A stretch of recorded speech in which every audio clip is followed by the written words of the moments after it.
ومن يضلله فلا هادي له সকলে জবান খুলে বলেন আশহাদু আল্লা ইলাহা ইল্লাল্লাহু ওয়াহদাহু লা শারীকা লাহু ওয়া আশহাদু আন্না মুহাম্মাদান আবদুহু ওয়া রাসূলুহু আল্লাযী أرسل رسوله بالحق بشيرا ونذيرا وداعيا إلى الله بإذنه وسراجا منيرا فقد قال الله تعالى في كلامه المجيد والفرقان الحميد জবান খুলে সকলে পড়েন আউযু বিল্লাহি মিনাশ শাইতানির রাজীম বিসমিল্লাহির রহমানির রহিম ইয়া আইয়ুহাল্লাযীনা আমানু ইসতাঈনু বিস-সাবরি ওয়াস-সালাহ ইন্নাল্লাহা মা'আস-সাবিরিন ইন্নাল্লাহা ওয়া মালাইকাতাহু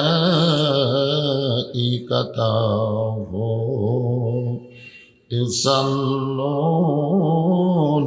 আলান নাবী يا أيها الذين آمنوا صلوا عليه وسلموا تسليما اللهم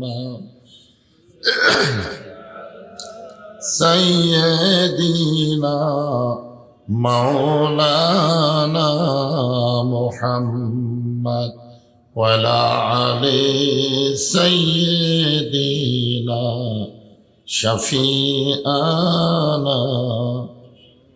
مشرقي حب محمد সকলে বলি সাল্লাল্লাহু আলাইহি ওয়াসাল্লাম मतलाए दीवानी मतलाए खुर्शीद इश्कास सीनाए सो जाने बलावल गुलाबी कमाली कशाफत दुजा बेजमालिही हसनत जमीओ के सालिही सल्लो अलैहि व आलिहि ला इलाहा इल्लाल्लाह। মিডিয়ার বাবারা বসো তো বসো, তোমাদের জন্য খুব ডিস্টার্ব। বসো সবাই বসো। লা ইলাহা ইল্লাল্লাহ, সকলে মহব্বতে আল্লাহর জিকির। লা ইলাহা ইল্লাল্লাহ, লা ইলাহা ইল্লাল্লাহ, লা ইলাহা ইল্লাল্লাহ, লা ইলাহা ইল্লাল্লাহ, জোরে লা ইলাহা। আল্লাহ রাসূল বলেছেন, কোন ব্যক্তি যদি সারা জীবন পাপ করে আর মৃত্যুর সময় এই জিকির যদি তার জবানে জারি থাকে, শুধু জবানে জিকির জারি থাকার কারণে আল্লাহ তার জীবনের সমস্ত গুনাহ মাফ করে দেয়। আফজালুল জিকির লা ইলাহা, মহব্বতে লা ইলাহা।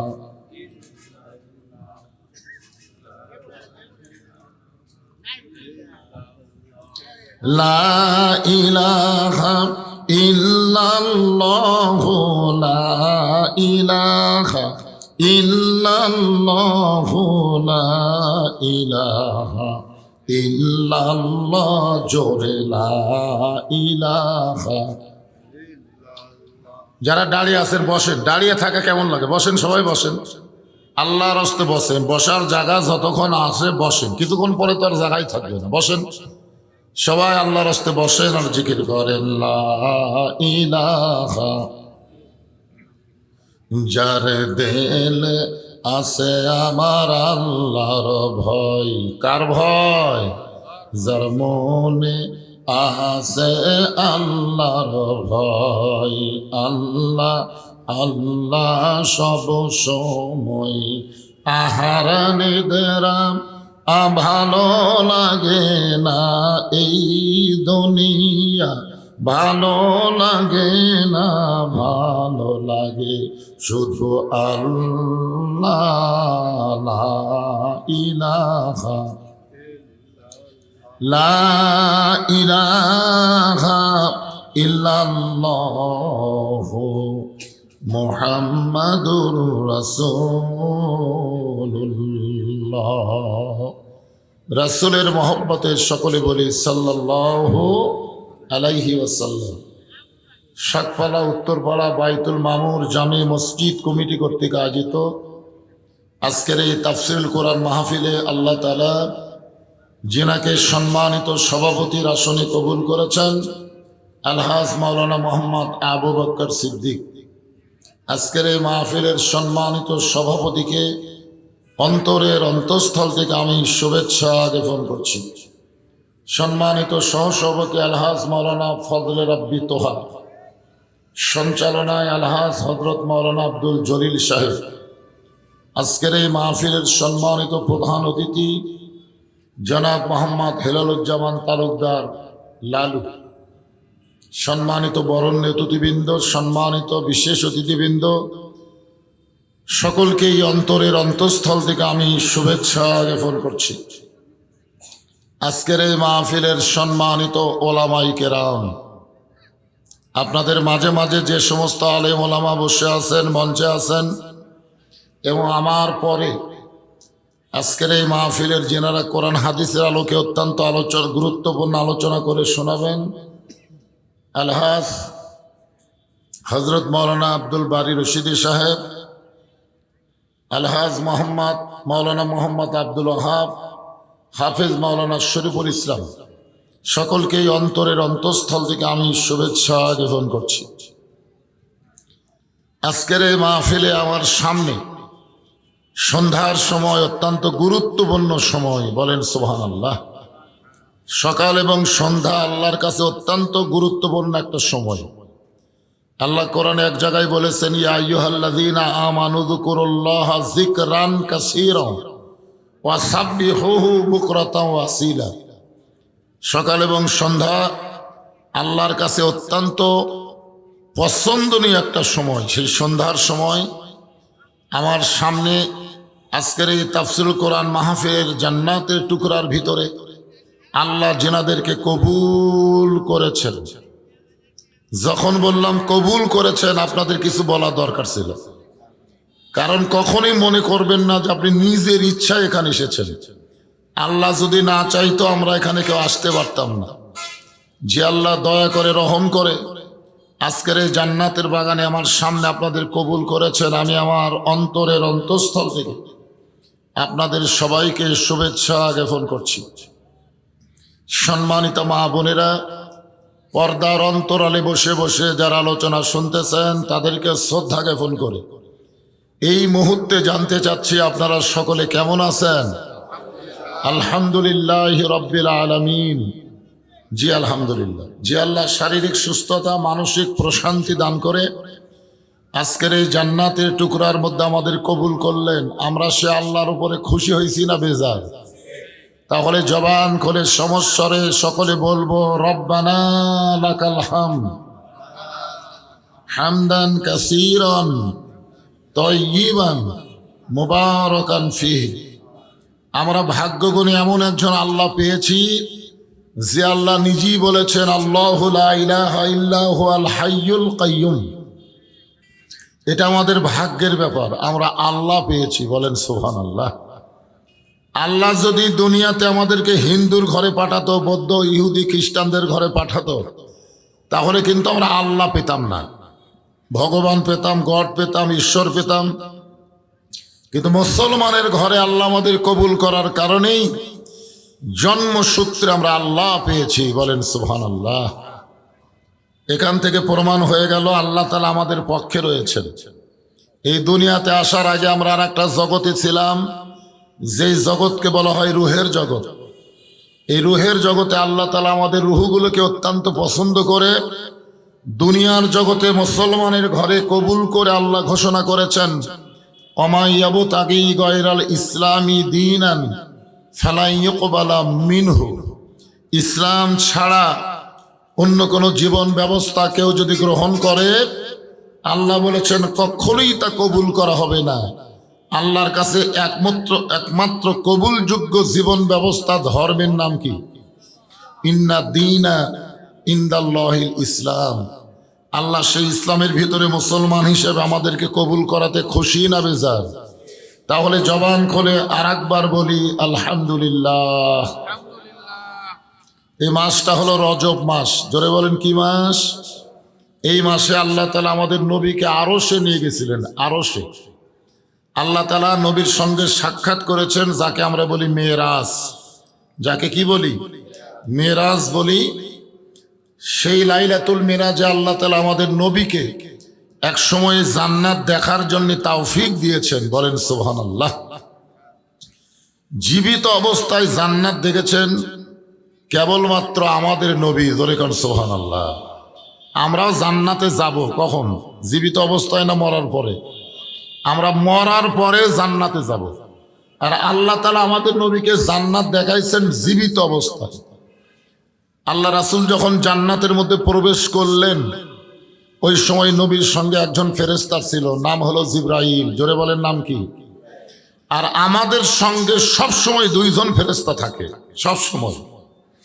আমি ঘুমালেও থাকে, চেতন অবস্থাও থাকে, দিনের আলোতেও থাকে, রাতের অন্ধকারেও থাকে। জীবিত অবস্থায় সবসময় যে ফেরেশতা দুইজন আমাদের সঙ্গে থাকে, এটা কি আপনাদের বিশ্বাস হয়? তাহলে আমি যেগুলো ভালো কাজ করি, আমি যেগুলো খারাপ কাজ করি, এগুলো লেখার জন্য দুইজন সম্মানিত ফেরেশতা আল্লাহ সেট করে দিয়েছেন। কিন্তু আল্লাহর নবীর সঙ্গে দুইজন ফেরেশতা থাকতো না। এই জন্যই থাকতো না কারণ নবীর কিছু লেখার দরকার নেই। আর আমরা সকলেই জানি এই দুই ফেরেশতা কোথায় থাকে? কথা কয় না, কান্দে থাকে। তো নবীর কান্দে চড়ার মতন কোনো যোগ্যতা ফেরেশতার আছে? এ কারণে আল্লাহ নবীর সঙ্গে যে ফেরেশতা থাকতো, মাঝে মধ্যে নবীর কাছে আসতো, তার নাম হলো জিবরাইল। আর লাইলাতুল মিরাজে জান্নাত পর্যন্ত যে ফেরেশতা নবীর সঙ্গে ছিলেন, ওই ফেরেশতার নাম হলো জিবরাইল।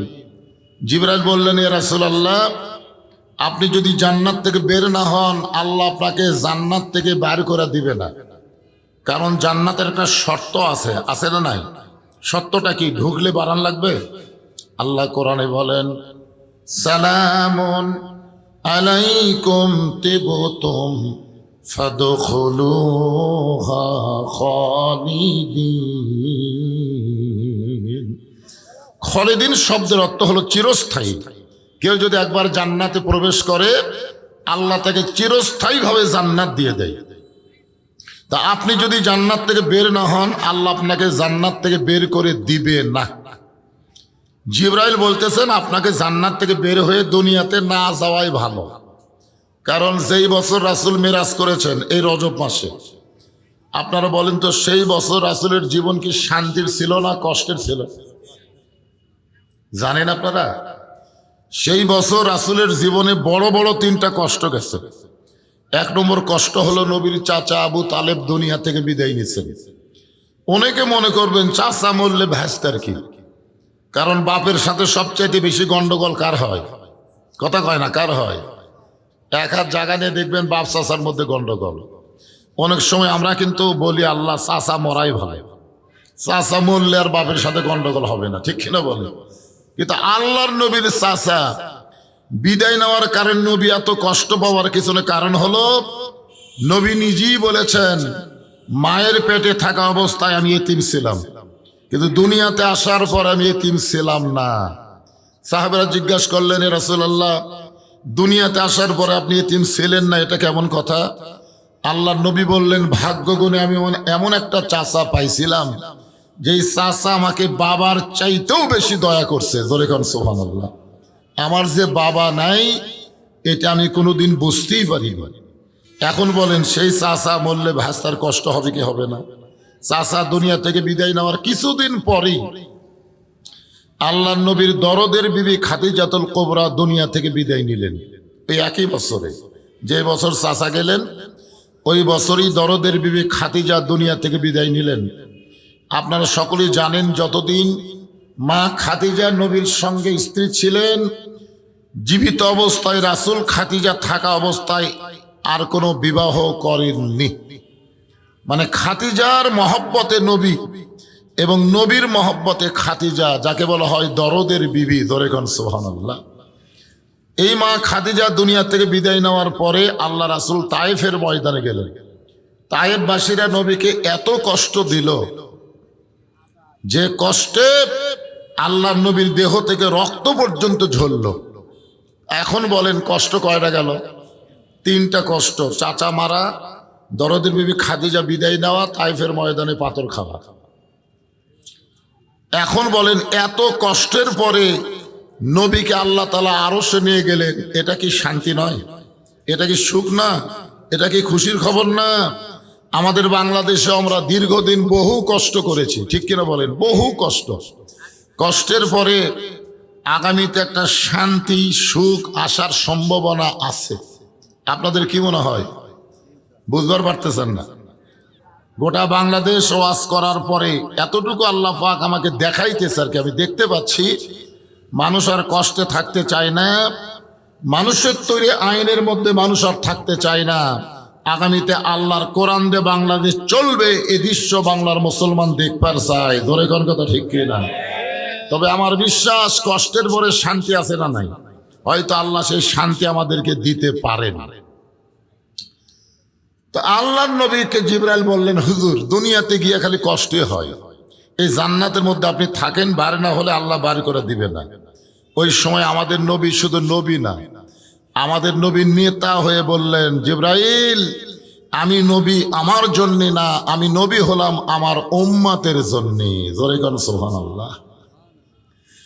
যেই নবী জান্নাতের মধ্যে গিয়া আমাদের কথা বলে না, আর এখনকার নেতারা সংসদে গেলে আর আমাদের কথা মনে থাকে না। জোরে কোন কথা ঠিক কিনা? দেখবেন সংসদ পাশে তো কি জানি পায়ে গেছে, নেতার বগড়া আসবেই না।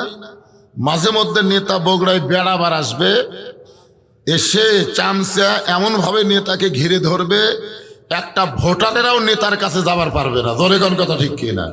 এইগুলো নেতা আসলে নেতা না। এখন বুঝবার পারতেছেন না, কিন্তু নেতা প্রকৃত কারা? আল্লাহ নবী বললেন, জিবরাইল আল্লাহ যদি আমাকে জান্নাতে থাকার জন্য ঢুকতে বলতেন, আমি জান্নাতে ঢুকতামই না। আমি সেই দিন জান্নাতে থাকার জন্য ঢুকবো যেদিন আল্লাহ তাআলা আমার সমস্ত উম্মাতিনীকে জান্নাত দিবে। এমন একজন বিশ্বনবীর উম্মত হওয়াতে আপনারা খুশি না বেজার? তাহলে জবান খুলে আর একবার বলি আলহামদুলিল্লাহ। আমি আপনাদের অনুরোধ করবো, গেটের কাছে শুধুমাত্র ভলেন্টিয়ার ছাড়া বাদ বাকি যারা আছেন তারা বসে পড়বেন। কোরআনের মাহফিলে বসাটাই হলো আদবি। বসাটা কি? আদব। আর দাঁড়িয়ে থাকা ওটা বলা লাগবে না, আদবের উল্টা কি হয়? তো বসাটা যদি আদবে হয়, দাঁড়িয়ে থাকা কি আপনি নিজেই চিন্তা করেন। এই জন্য আমি বলবো যতক্ষণ জায়গা আছে আপনারা বসবেন, যে কোরআন থেকে আপনারা আলোচনা শুনবেন এ কোরআন সম্পর্কে আমাদের ধারণা থাকা দরকার, ঠিক কিনা বলেন? এ কোরআন সম্পর্কে আমাদের একটা আইডিয়া থাকা দরকার। আপনারা বলেন তো, যে কোরআন থেকে আপনারা তাফসির শুনবেন, এই কোরআনে কোনো সন্দেহ আছে? যেই কোরআনের প্রথমে আল্লাহ বললেন জালিকাল কিতাবুল লা রাইবা ফীহি হুদাল লিল মুত্তাকিন, এই কিতাবের মধ্যে কোনো সন্দেহ নাই, এই কিতাব পাইকারি হারে সবাইকে হেদায়েত দিবে না, কেবলমাত্র মুত্তাকি বান্দাবান্দি যারা আল্লাহর কোরআন থেকে হেদায়েত পাবে তারা। বলেন সুবহানাল্লাহ। এখন বলেন তো, আপনাদের শাকপালা এলাকায় মুত্তাকি কারা? যারা কোরআন থেকে হেদায়েত পাবে পাইকারি হারে সবাই পাবে। যারা এখন মেলার মধ্যে ঘুরতেছে এরাও মুত্তাকি। যারা আমার সামনে বসে আছেন আপনারা আর মেলার মধ্যে ঘরে যারা, সবাই সমান? জোরে কোন, সবাই কি সমান? আল্লাহ যদি বলতেন জালিকাল কিতাবুল লা রাইবা ফীহি হুদাল লিন-নাস, এই কিতাবের মধ্যে কোনো সন্দেহ নাই, এই কিতাব পাইকারি হারে সবাইকে হেদায়েত দিবে, তাহলে আমরা বুঝতে পারতাম মেলার মধ্যেও যারা, মাহফিলেও যারা, সবাই হেদায়েত পাবে। আসলে আল্লাহ তাআলা এখানে ক্যাপাসিটি করে বললেন মুত্তাকি বান্দাবান্দি যারা আল্লাহর কোরআন থেকে হেদায়েত পাবে তারা। এই মুত্তাকির এক নম্বর বৈশিষ্ট্য হলো আল্লাযীনা ইউমিনুনা বিল গায়ব, অদৃশ্যের প্রতি যারা বিশ্বাস স্থাপন করে। আপনারা কিছুক্ষণ আগে মাগরিবের নামাজ পড়ছেন, পড়েন নাই? আচ্ছা, মাগরিবের নামাজ পড়ার সময় এক সময় আত্তাহিয়াতুর শেষের দিকে যায়, আপনারা কিন্তু এভাবে আঙ্গুল তুলছেন, তোলেননি? আচ্ছা, কি জন্য তুলছেন? আমি এক মুসল্লির বললাম, ভাই এদের ভাবে আঙ্গুল মারলেন কারণ কি? সবাই তোলে, আমিও তুলি। মানে সবাই তোলে, ওইও তোলে, আমরা কি সেজন্যই তুলি? আমরা কিন্তু স্বীকারোক্তি দিলাম আশহাদু আল্লা ইলাহা ইল্লাল্লাহ। ফেরেশতারা বলতেছে, আল্লাহ তোমার যে বান্দা নামাজের মধ্যে আত্তাহিয়াতুর শুরুতে বসে ইল্লাল্লাহ বলে এক আঙ্গুল তুলে তোমার স্বীকারোক্তি দিল, এরা কি তোমাকে দেখছে? তা আল্লাহ বলতেছে এরা তো আমাকে দেখে নাই। ফেরেশতারা বলল, না দেখা আল্লাহকে যারা স্বীকারোক্তি দেয় এদের রেজাল্ট কি? আল্লাহ বলতেছে এরা যতই পাপী হোক না কেন এরা পাবে বিনা হিসাবে জান্নাতি। ইয়ার কি মনে করছেন? এভাবে আঙ্গুল তোলা সবার ভাগ্যে হয় না, একমাত্র নামাজি যারা তারাই আঙ্গুল তুলতে পারে। ধরে কোন কথা ঠিক কি না? অদৃশ্যের প্রতি বিশ্বাস স্থাপন করা। মুত্তাকি বান্দাবান্দি যারা হবে, না দেখা দুই ফেরেশতাকে তারা বিশ্বাস করবে। আমার দুই কাঁধে দুটো ফেরেশতা আছে, দেখছি কোন দিন রাতের অন্ধকারে দরজা জানলা লাগা দিয়ে অনেক ছেলেরা ভিডিও, মোবাইলের অশ্লীল ভিডিও দেখবার যখন চায়, ও যদি বিশ্বাস করে আমি একলা না রে, আমার কম্বলের মধ্যে আমার দুই ফেরেশতাও কান্দত আছে, আপনার বলেন তো ও অশ্লীল ভিডিও দেখতে পারবে? কারণ তোমার দুই কান্দে দুই মোহরি, লিখিতেছেন ডায়েরি, দলিল দেখে রায় দিবে, টাকা পয়সার নাই কারবার, কিরামান কাতিবিনা ইয়ালামুনা মা তাফআলুন। মুত্তাকি বান্দাবান্দি যারা, তারা কোনোদিন চারিদিকে তাকাবে না। আজকে আমরা কোনো কাজ করার সময় চারিদিকে তাকাই, এভাবে চারিদিকে তাকাই, দেখি কেউ নেই, তখন মনে করি কেউ যখন দেখতেছে না তাহলে অন্যায় করি। মুত্তাকি যারা হবে তারা কোন দিকে তাকাবে? চারিদিকে না তাকালে কোন দিকে তাকাবে? ওরে বাবারে, কে দেখতেছে? কথা বলেন না কেন, কে দেখতেছে? হ্যাঁ, এই জন্য সবাই মুত্তাকি হওয়ার পারে না। অনেক নামাজিও দেখবেন মুত্তাকি হওয়ার পারে না, নামাজ পড়ে তারপরও চারিদিকে তাকায় দেয় কেউ নাই, অন্যায় করে। অথচ যে ব্যক্তির নামাজ আদায় করবে সে কিন্তু অন্যায় করবে না, কিন্তু নামাজ যারা পড়ে তারা করতে পারে। এই কোরআন শরীফে নামাজ পড়ার কথা এক জায়গাও নেই, ইকরাউস সালাত কোনো জায়গাত নাই, সব জায়গায় আছে আকিমুস সালাত, নামাজ কি করো? কায়েম করো। বর্তমান আমাদের বাংলাদেশে আমরা নামাজ পড়তেছি, নামাজ কায়েম হচ্ছে না। কায়েম শব্দের অর্থ হলো প্রতিষ্ঠা। আপনার বলেন তো, এখানে যত মানুষ আমরা বসে আছি সবার পরনে কাপড় আছে না নাই? সবার শরীরে কাপড় আছে না নাই? তাহলে বোঝা গেল আমাদের বাংলাদেশে কাপড় পরা এটা কায়েম হয়ে গেছে, এটা প্রতিষ্ঠা পেয়ে গেছে।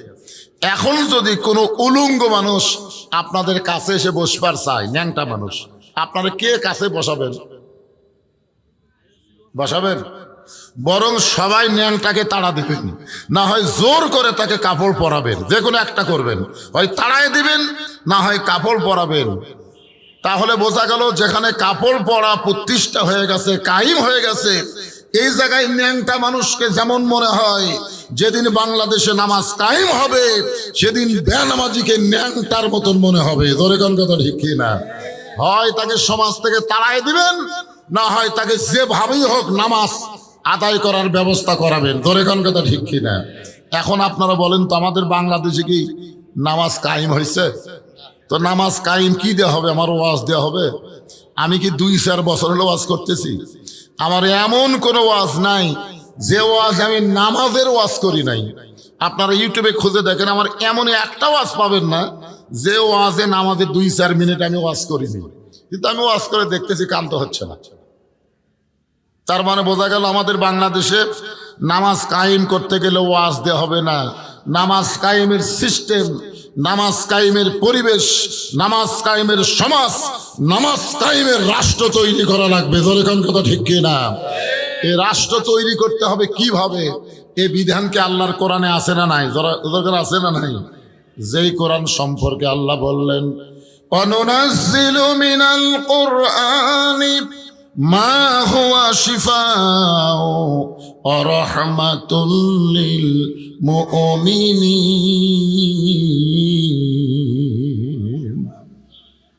আল্লাহ কোরআনকে নাজিল করেছেন মুমিনদের যাবতীয় রোগের শিফা হিসাবে, রহমত স্বরূপ। সুবহানাল্লাহ বলেন। এই শিফাটার স্লোগান হলো, সব সমস্যার সমাধান দিতে পারে আল কোরআন। এটা কি আপনারা বিশ্বাস করেন? শুধুমাত্র কোরআনের ওয়াজ শুনলে হবে না তো। আপনারা যে কোরআনের ওয়াজ শুনতেছেন, আপনাদের চাইতেও বেশি গুরুত্ব দিয়ে কোরআন শুনেছে, তার নাম কি? আপনাদের চাইতেও বেশি গুরুত্ব দিয়ে যে কোরআন শুনছে তার নাম হলো আবু জেহেল। ধরে বলেন, তার নাম কি? আপনারা তো খেরের উপর শীতের দিনে বসা বসা ওয়াজ শুনতেছেন, ও তো বসার জায়গা পায়নি, ও সামনেও দাঁড়াবার সাহস পায়নি, ও পিছনে দাঁড়ায়া আলোর মধ্যেও না, অন্ধকারে চোরের মতন চুপি চুপি 2-1 ঘন্টা না, সারা রাত কোরআন তেলাওয়াত শুনছে, সারা রাত। যেই কোরআন সম্পর্কে আল্লাহ বললেন, ইন্নামাল মুমিনুনা আল্লাযীনা ইযা যুকিরাল্লাহু ওয়াজিলাত কুলুবুহুম ওয়া ইযা তুলিয়াত আলাইহিম আয়াতুহু যাদাতুহুম ঈমানাও ওয়া আলা রাব্বিহিম ইয়াতাওয়াক্কালুন। কি বুঝলেন? মুমিন কারা? আবু জেহেল কি মুমিন? কোরআন শুনছে, কোরআন শুনছে সারা রাত। সকালবেলা গিয়ে মিটিংয়ে মুখ ফসকে বলে ফেলেছে, এত সুন্দর কোরআনের বাণী, রাতটা কোন দিক দিয়ে গেল আমি বুঝবারই পারি। যেরকম আমরা অনেকে বলি, বদরুল রশিদ 2 ঘন্টা ওয়াজ করলো রে, বোঝাই গেল না, অথচ এশার নামাজ পড়লো না। কি বুঝতেছেন? বদরুল রশিদ 2 ঘন্টা ওয়াজ করলো, বোঝাই গেল না, অথচ এই লোকটা ফজরের নামাজ পড়লো না। আপনারা বলেন তো, এর চরিত্র আর আবু জেহেলের চরিত্র কি সমান না? আমার কথা কি বুঝতেছেন? তা আবু জেহেল বলতেছে, রাতটা কোন দিক দিয়ে গেল আমি বুঝবারই পারি। তা আবু সুফিয়ান বলে, নেতা, যেই কোরআন শুনতে সারা রাত চলে যায়, বোঝা যায় না, সেই কোরআন ধরলে অসুবিধা কি? শুনলেই যদি এত মজা, তাহলে এটা ধরার দরকার আছে না নাই? এই জায়গায় বাংলাদেশে সমস্যা, এই জায়গাতে সমস্যা। কোরআনের ওয়াজ শুনবে কিন্তু কোরআন ধরবে না। কোরআন ধরা মানে কি? কোরআন অনুযায়ী নিজে চলার চেষ্টা করা, এরই নাম হলো কোরআন ধরা। তা আবু জেহেল বলতেছে, কোরআনকে যদি আমরা ধরি তাহলে আমাদের ভুয়া নেতৃত্ব চলবি না। কি নেতৃত্ব? আজকে বাংলাদেশে যারা ভুয়া নেতৃত্ব দিবার চায়, বিসমিল্লাহির রহিম বলে শুরু করে মানুষের আইনের কথা বলে, মানুষের রাষ্ট্রের কথা বলে, মানুষের সংবিধানের কথা বলে, বিসমিল্লাহ যতই বলুক, এরা আসলে ভুয়া নেতৃত্ব দিবে, আল্লাহর কোরআনের নেতৃত্ব দিবে না। জোরে কোন কথা ঠিক কিনা? কথা বলেন। তা আবু জেহেল কোরআন শুনবে ঠিকই, কিন্তু কোরআন গ্রহণ করবে না। এখন আপনারা বলেন আমরা কি আবু জেহেলের মতন শুনবো? খালি শুনবই? সামিনা ওয়াতাআনা, আল্লাহ বলেছেন খালি শুনলে হবে না, এটাকে গ্রহণ করা লাগবে, এটাকে ধরা লাগবে। এই কোরআনকে যদি আমরা ধরি মুত্তাকি হয়ে, এই মুত্তাকি সম্পর্কে আল্লাহ বলতেছেন ইয়া আইয়ুহাল্লাযীনা আমানুত্তাকুল্লাহা হাক্কা তুকাতিহি ওয়া লা তামুতুন্না ইল্লা ওয়া আনতুম মুসলিমুন।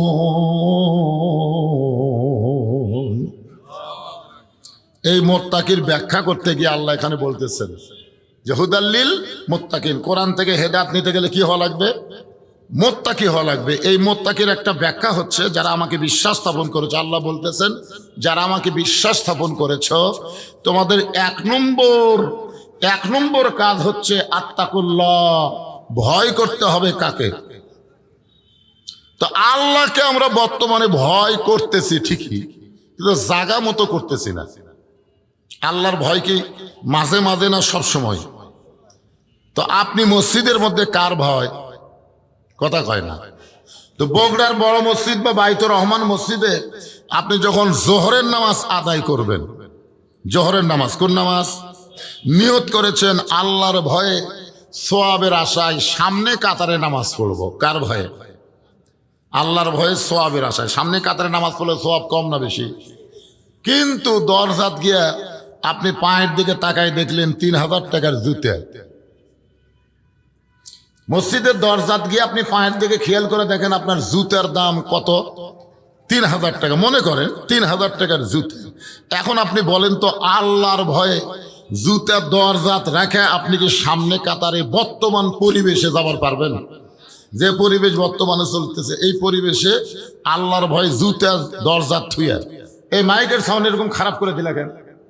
এতক্ষণ তো ভালোই আসছিল, বিসমিল্লাহ কয়ে হাত দিল। হ্যাঁ, সাউন্ড বাহিরে যদি কম হয় বাহিরে দাও, ভিতরে দিও না। ভিতরে তো যথেষ্ট সাউন্ড হচ্ছে। তোমাকে মিশিংয়ের ক্যাপাসিটি বাহিরে দাও, ভিতরে দিও না। ভিতরে খালি গম গম করতেছে, সেটা বুঝতে পারবে না। আসলে মুরগির তলে 12 ডিম দিছে, 10টার বাচ্চা হচ্ছে, 2টার বাচ্চা হয়নি। আপনারা বলেন তো এই 2টা ডিমের বাচ্চা না হওয়ার কারণ কি? কারণ হলো তাপ পাওয়া মানে বুকের নিচে থাকেনি। ডিমগুলা থাকা লাগবে মুরগির কারতলে, কিন্তু ওই 2টা ডিম খালি বাহিরে, বারবার খালি বাহিরে গেছে। তো বাহিরে ডিম থাকলে যেমন বাচ্চা হয় না, এই সামিয়ানার বাহিরে যতই চেষ্টা করেন সাউন্ড দিয়ে কাম হবে না। কারণ ওরা বাইরের লোক। ওরা কিসের লোক? ওরা বাহিরের লোক। ভিতরে আসা লাগবে। আল্লাহ ভিতরে আসার কথা বলেছেন পুরাপুরি ভাবে। উদখুলু ফিস-সিলমি কাফা। কাফা মানে কি? পুরাপুরি সামিয়ানার তলে আসা লাগবে, এই ভিতরে আসা লাগবে। খুব খেয়াল করেন। তাহলে আপনি এখন আল্লাহর ভয়ে মসজিদের দরজা জুতা থুয়ে আপনি সামনে কাতারে যাবার পারতেছেন না, তাহলে আপনি কার ভয় করতেছেন? কথা কয় না, চোরের ভয়। তাহলে বর্তমান পরিবেশে ভয় বেশি কার? আল্লাহর না চোরের? কারণ আগে জুতা হাতত নিলেন কার ভয়ে? তারপরে মসজিদে ঢুকলেন কার ভয়ে? তাহলে আগে চোরের ভয়, তারপরে আল্লাহর ভয়। এই ভয়ে যদি কিয়ামত পর্যন্ত হায়াত পান, একটা ওয়াক্ত নামাজ আপনার কবুল হবে না। শুধুমাত্র ভয় করা লাগবে কার? তার চোরের ভয় কেন? আমার এক বন্ধু বলতেছে, ভাই বগুড়া একটা জায়গা কিনলাম কিন্তু বাসা করবার পারতেছি না। তা আমি কইলাম কেন ভাই, টাকা নাই? কই টাকাও আছে, তো করতেছেন না কেন? বলে চাঁদাবাজের ভয়। ধরে কারণ কিসের ভয়? বাসা করবার গেলেই ভিত থেকে শুরু করা লিন্টন পর্যন্ত খালি দেওয়াই লাগবে, এই ভয়ে আমি বাসা করতেছি না। আপনার বলেন তুই আল্লাহর ভয় করতেছে না, না চাঁদাবাজের ভয়? তাহলে মসজিদে নামাজ পড়ে পারতেছেন না চোরের ভয়ে, জুতা নিয়ে বাইরে রাখতে পারতেছেন না, আবার বাসা বাড়ি করবার পারতেছেন না চাঁদাবাজের ভয়। এত ভয় বাংলাদেশে থাকবে না যদি আল্লাহর কোরআন দিয়ে বাংলাদেশ চলে। ধরে কোন কথা ঠিক কিনা? একটা ভয়ও থাকবে না। তাহলে পুরাপুরি আত্তাকুল্লাহ ডিগ্রি অর্জন করতে গেলে মানুষের তৈরি করা সমাজ দেওয়া হবে না, মানুষের তৈরি করা রাষ্ট্র দেওয়া হবে না, আল্লাহর কোরআনের রাষ্ট্র লাগবে। জোরে কোন কথা ঠিক? এরপর আল্লাহ বলতেছেন হাক্কা তুকাতিহি, ভয় করার মতন ভয় করা লাগবে, সব সময় ভয় করা লাগবে, করার মতন ভয়। এই ভয় করার মতন ভয় কেমনে হয় এইটা বোঝানোর জন্য বলতেছে, একটু মনোযোগ দেন। আমাদের বাংলাদেশের মতন, এই খেয়াল করেন, আমাদের বাংলাদেশের মতন ৯৬টা দেশ একত্র করলে যত বড় এরিয়া হবে তার চাইতে বেশি এরিয়ার একজন খলিফা ছিলেন হযরত ওমর। জোরে কোন সুবহানাল্লাহ। আপনারা উমর ফারুকের জীবনী পড়ে দেখবেন, উমর ফারুক যতদিন সাহাবী ছিলেন ততদিন এত গরম ছিল যে রাস্তা দিয়ে ওমর যাইতো, সেই রাস্তা দিয়ে শয়তান কয়দিন যাওয়ার পারতো না। কিন্তু হযরত ওমর যেদিন থেকে মদিনার খলিফা হলো সেই দিন থেকে হযরত ওমর কিন্তু এত গরম ছিল না, উমরের মতো নরম মানুষ কেউ ছিল না। বলেন সুবহানাল্লাহ। তাহলে চিন্তা করে দেখেন, আল্লাহর কোরআন দিয়ে যখন কাউকে দায়িত্ব দেওয়া হয়, সে ক্ষমতা পাওয়ার আগে হয়তো গরম থাকতে পারে, কিন্তু আল্লাহ যখন ক্ষমতা দেয় তখন কি হয়? নরম হয় না গরম হয়? আর আমাদের বাংলাদেশে নরম কখন হয়? ক্ষমতা পাওয়ার আগে নরম। গরিবের বন্ধু, সমাজসেবক, জনদরদী নেতা গাড়ির থেকে নামা ফকিরক সালাম দেয়, আসসালামু আলাইকুম চাচা কেমন আছেন? ফকির চারিদিকে তাকায় দেয়, কে রে বাবা, কারে সালাম দিলে? আপনাকে দিলাম, আমি তো ভিক্ষা করে খাই। কয় ভোটের আগে চাচা আপনিও তো হামু তাই। আই নেতা রে, ভোটের আগে নেতা এত নরম হয়ে গেছে, সাধারণ মানুষের কাছে গিয়ে হাত ধরে ধরে মনে করতেছে নেতার চাইতে ভালো মানুষ কেউ নাই। যেই ক্ষমতা পায়া গেল, ক্ষমতার মালিককে হাই হাই নেতার সাইজ। কিন্তু আল্লাহর কোরআন দিয়ে যখন রাষ্ট্র চলবে, আগে থাকবে এমন রাস্তাতে গেলে শয়তান 40 দিন যায় না। সেই মানুষটা অর্ধ পৃথিবীর খলিফা হইয়া জুমার দিনে যখন খুতবা দেয়, এমন সময় একজন সাহাবী দাঁড়িয়ে বলতেছে, আমিরুল মুমিনিন, আপনার খুতবা আমরা শুনবো না। ওমর ফারুক চমকে গেল, কি জন্যে ভাইজান? আমার দোষটা কি? কোন দোষে আমার খুতবা শুনবা না? সাহাবী বলতেছে, আমাদেরকে খাটো পাঞ্জাবি দিয়া আপনি লম্বা জুব্বা পরে খুতবা দিচ্ছেন, আমাদেরকে খাটো পাঞ্জাবি দিয়ে আপনি লম্বা জুব্বা কোথায় পাইলেন? এটা যতক্ষণ না বলবেন ততক্ষণ আপনার খুতবা মানে বক্তব্য শুনব। আচ্ছা বলেন তো, মানুষের আইন দিয়ে যদি রাষ্ট্র চলতো, এরকম কথা বলার সাহস হতো? কে রে তুই রে? আরে ওমর ফারুক কিছু বলার আগেই ওমর ফারুকের চামচের আওয়াজ ধরে সেই সাইজ করতো। আমাকে নেতা কি করবে? যা করবে করবে, তুই ধরার খেয়ে। এটা হলো মানুষের আইন।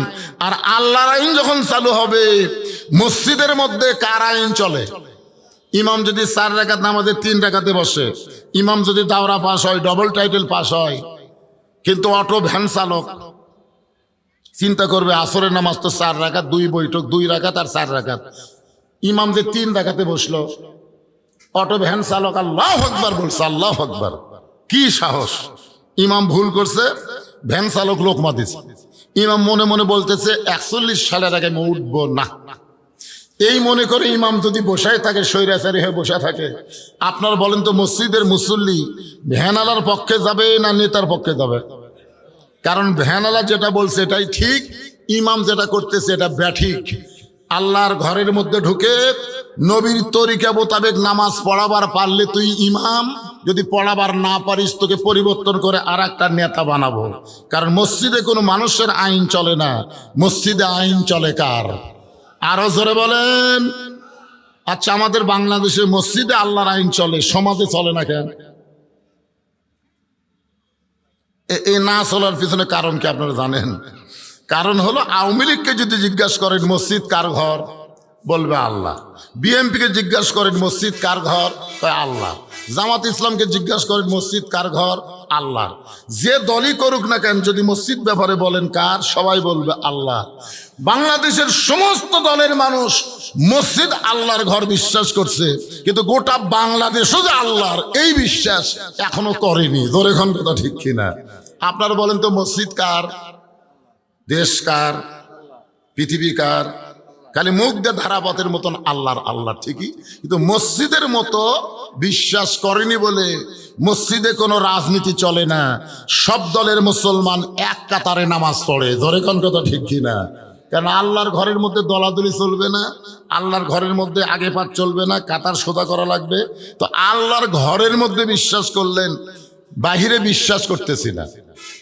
কারণ একটা, আজকে আমরা বলবো তাবারাকাল্লাযী বিয়াদিহিল মুলক ওয়া হুয়া আলা কুল্লি শাইইন কদির।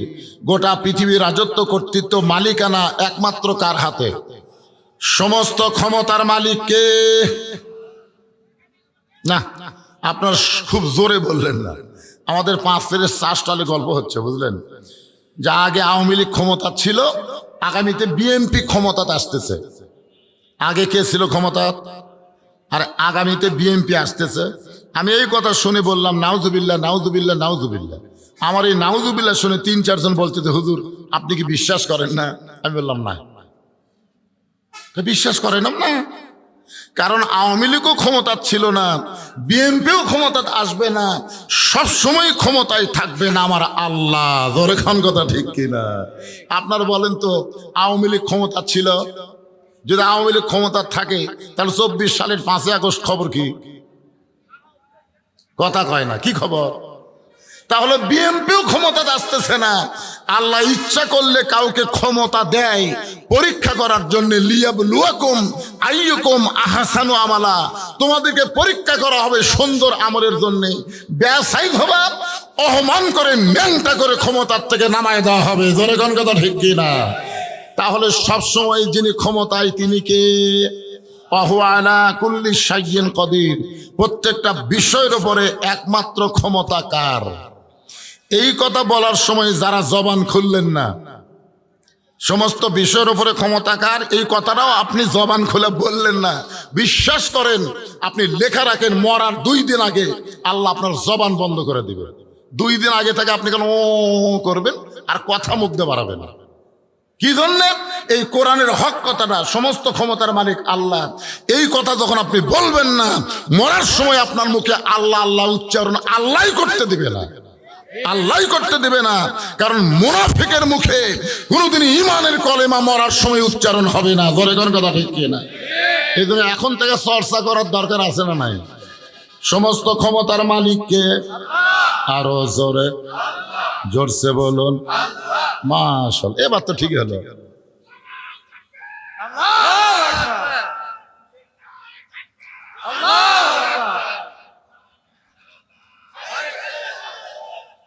এই ঘরে ঘরে বাদ দেন তো, কি এক ঘরে ঘরে কয়ে কয়ে শেষ হয়ে গেছে। আশা করতেছি ইনশাআল্লাহ আল কোরআনের আলো, কোরআন হাদিস যেখানে,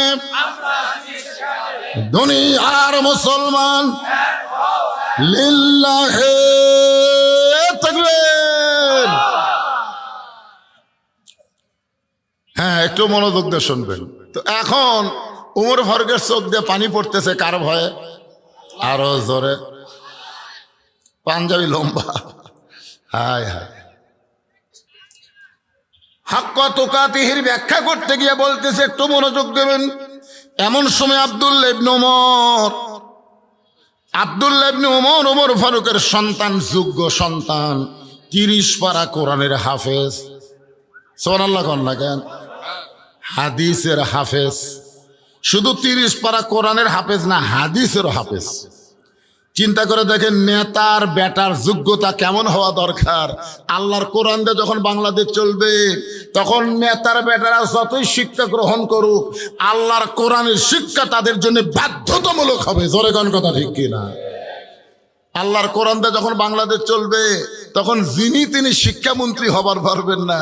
শিক্ষামন্ত্রী হতে গেলে আল্লাহর কোরআন, নবীর হাদিসের জ্ঞান থাকা লাগবে। জোরে কোন কথা ঠিক কিনা?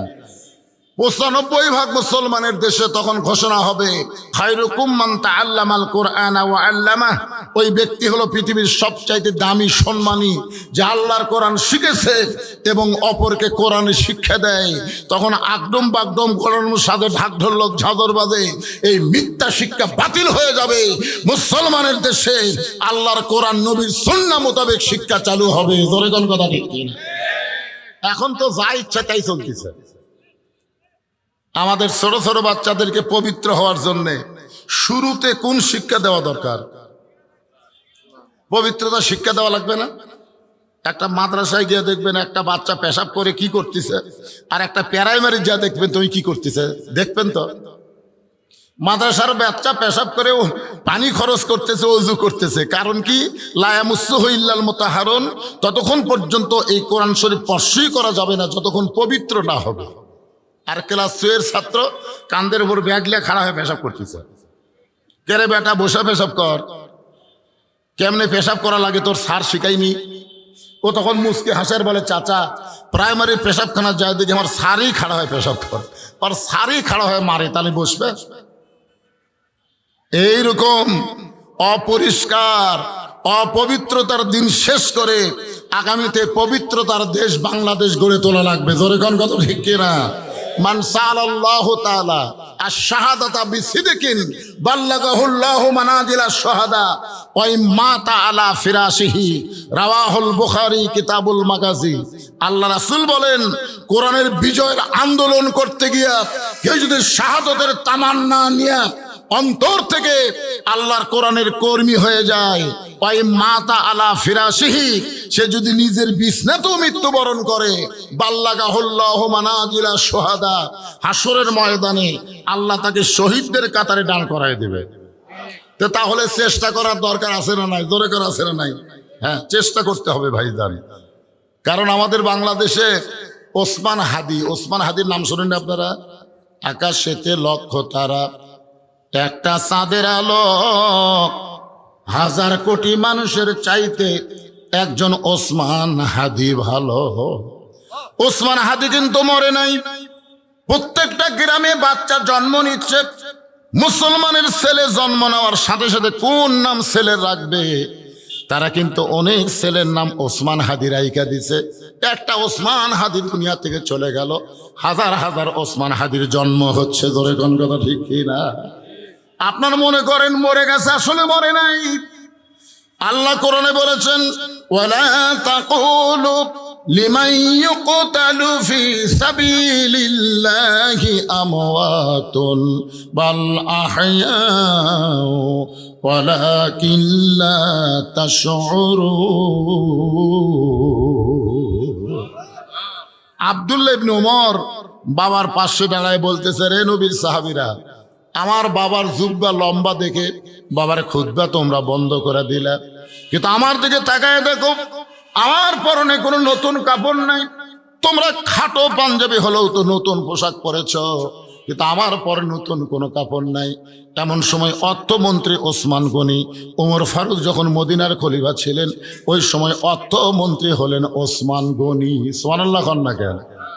অর্থমন্ত্রী, জোরে কোন কি মন্ত্রী? ওমর ফারুক হচ্ছেন মদিনার খলিফা, ওই সময় অর্থমন্ত্রী ওসমান গনি, আর শিক্ষামন্ত্রী হলেন হযরত আলী। জোরে কোন সুবহানাল্লাহ। ও আজগবি একজনের মন্ত্রীর দায়িত্ব দিলে হবে না, তো বুঝে শোনা দেওয়া লাগবে। অর্থমন্ত্রী কেমন? অর্থমন্ত্রী তার চরিত্রটা কেমন, তার জীবনে পড়ে দেখেন। একদিন আল্লাহ রাসূল বললেন, ওসমান, আল্লাহ তোমাকে কত সম্পদ দিছে, তুমি কি তার হিসাব জানো? ওসমান গনি বলতেছি, ইয়া রাসূলুল্লাহ, যেদিন থেকে স্বাবলম্বী সামর্থ্যবান লোকের উপরে যাকাত ফরজ হয়ে গেছে, সেদিন থেকে অবশ্যই হিসাব রাখতে হবে। কারণ শতকরা 2.5 টাকা যাকাত দেওয়া কার হুকুম? তাহলে আল্লাহ যাদের সম্পদ দিছে, আপনারা বলেন তো হিসাবের দরকার আছে না নাই? খালি ভোটের সময় হিসাব দেওয়া, যারা প্রাপ্তি হচ্ছে তারা হিসাব দিচ্ছে, আমার এত টাকা আয়। কি হিসাব? তো সরকারকে দেওয়া লাগবে না, দেওয়া লাগবে কাকে? কথা বলেন কাকে? তাহলে আপনার সম্পদের হিসাবের দরকার আছে না নাই? আজকে অনেকে বলে, হুজুর আমার কত টাকা আছে আমি নিজেই জানি না। তুই জাহান্নামী, তুই জাহান্নামী। কারণ যেই বেটা সম্পদের হিসাব জানে না সে ঠিক মতো জাকাত আদায় করে না। জোরে কোন কথা ঠিক কিনা? জাকাত আদায় করা নামাজের মতোই ফরজ। যেখানে নামাজের কথা আছে সেখানে জাকাতের কথা আছে না নাই? জোরে কোন আছে না নাই? তো ওসমান গনি বললেন অবশ্যই তো একটা হিসাব আছে। আল্লাহ রাসূল বললেন হিসাবটা দাও তো। ওসমান গনি বললেন ইয়া রাসূলুল্লাহ, আল্লাহ আমাকে যত সম্পদ দিচ্ছে এই সম্পদগুলো রাখতে গিয়া যে গুদাম, এই মনোযোগ দিয়ে শুনবেন, যে গুদাম, এই গুদামে তালা দিয়ে এই তালার চাবি টানতে একটা উট হিমশিম খায়। আচ্ছা, এ ওয়াজ শোনার পরে সুবহানাল্লাহ বলেন না? তার মানে কোন দিকে তাকে আছেন আপনারা? এই আমার কথার দিকে খেয়াল করতেছেন না? করতেছেন? তাহলে কত সম্পদ আল্লাহ যে সম্পদ দিচ্ছে সেই সম্পদ গুদামে রাখে, এই গুদামে তালা দিয়া গুদামের চাবি টানতে একটা উট হিমশিম খায়। রাসূল বলে ওসমান, আল্লাহ যদি তোমার সমস্ত সম্পদ ফেরত চায়, কারণ সম্পদ দিছে কে, যদি আল্লাহ ফেরত চায় তুমি কি করবা? কি মনে হচ্ছে আমার করো? কি কয়? হ্যাঁ, সম্পদ নাই ওই দিবি।